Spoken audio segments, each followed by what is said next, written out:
Hearing instructions via radio sets in their crash helmets, they were guided toward the landing strip, where most were able to glide in standing up. However, this wasn't a do this once and check it off the bucket list day. Instead, they had to do it again. Deinzer had asked each person to make 3 separate jumps that very day. After they'd landed, they chewed a sponge and waited their turn to go back up. For some, they did all 3 jumps within the span of a single hour. Why did they have to jump 3 times? Deinzer was also interested in whether people habituate to the rush of skydiving. Do you get used to it, such that it doesn't trigger the same degree of blast? Analyzing the jumpers' saliva samples, Deinzer wasn't surprised to learn that they had a huge rush response to the first jump. But with each subsequent jump, the rush was reduced by about a quarter.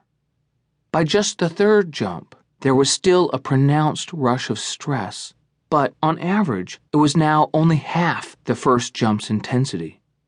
It was more akin to the stress you get from driving in slow traffic that's making you late.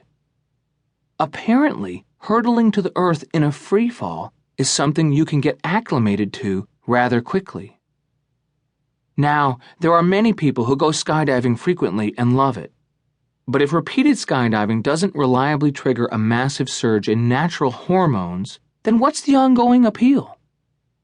Stephen Ling is a scholar who studies edge work, a term borrowed from Hunter S. Thompson's description of anarchic human experiences. During the 1980s, Ling was a jump pilot at a local skydiving center. He contrasted what he learned there from skydivers with what he learned later by studying car racers, downhill skiers, combat soldiers, and business entrepreneurs.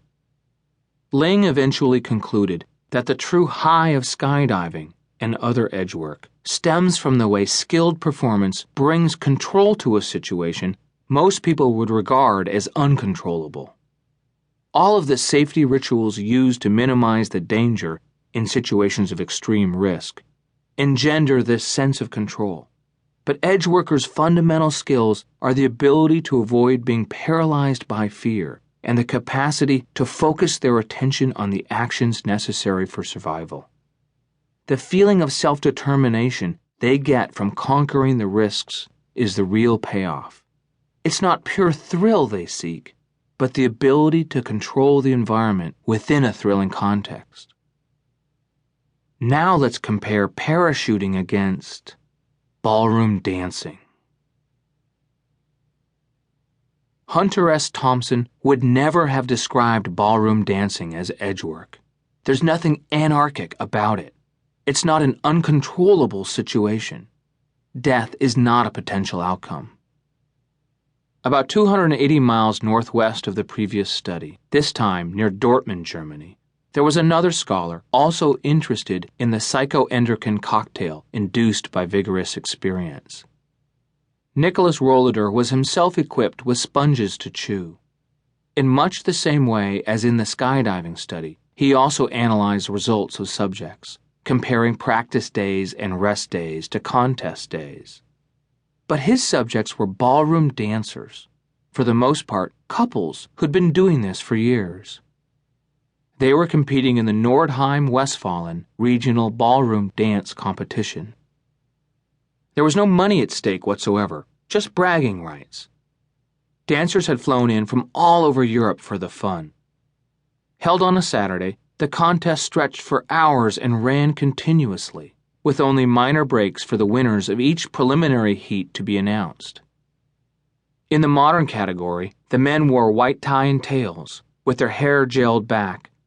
The women were attired in silk and sequined ball gowns with stage makeup. When they heard their number called, each couple joined the others on the dance floor, performed a slow waltz for about 90 seconds, then rushed off for a drink of water and waited to be called again. Next was a tango, then a Viennese waltz, a slow foxtrot, and a quick step. During the competition, the couples were referred to only by their number. Their names were not used until the final winners were announced at the end of the day.